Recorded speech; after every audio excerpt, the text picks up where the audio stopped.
लेकिन आप बांग्ला भाषा का ऊपर संतरास क्यों कर रहे? क्यों कर रहे?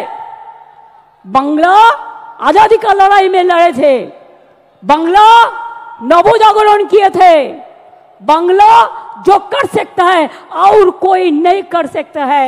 इसी के लिए मने राखबेन, बांग्लाय माटी दुर्जय घाटी। बांग्ला भाषाয় কথা বললে অ্যারেস্ট করবেন, আর টেলিপ্রম্পটারে দুটো বাংলা ভাষা লিখে এসে ভাববেন সবার মন জয় করবেন। এ হয় না। হৃদয়টাকে আর বক্তব্যটাকে যেদিন এক করতে পারবেন সেদিন বুঝবো মন থেকে কথা বলছেন, তার আগে এটা বুঝবো না। তাহলে আপনারা কেন বাংলা ভাষার উপর সন্ত্রাস করবেন? আমরা এর জবাব চাই, জবাব দিতে হবে। দরকার হলে আবার ভাষা আন্দোলন হবে।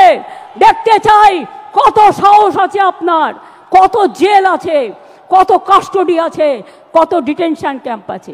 বাংলা ভাষার উনি কে? বাংলা ভাষার উনি কে? বাংলা ভাষা রক্ষা করার উনি কে? ওনাকে কে সেই হকদারি দিয়েছে?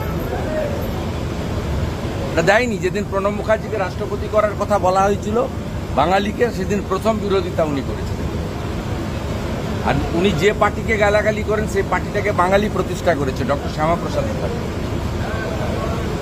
আমাদের বর্তমান প্রধানমন্ত্রীর অ্যাডভাইসার ছিলেন লেট বিবেক দেবরয়, বাঙালি। অর্থনৈতিক উপদেষ্টা যিনি আছেন সঞ্জীব সান্যাল, বাঙালি।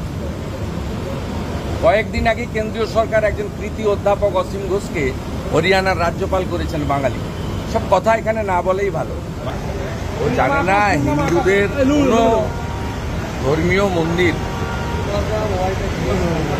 সরকারি টাকায় হয় না, আর সংবিধানও পারমিট করে না কোনো ধর্মের কোনো মন্দির বলুন, মসজিদ বলুন, গুরুদ্বারা বলুন, চার্চ বলুন, সরকারি টাকায় তৈরি করা যায় না। উনি সংবিধানও পড়েননি, নিজের ধর্মটাও পড়েন, তাই এই ধরনের কথাবার্তা করছেন।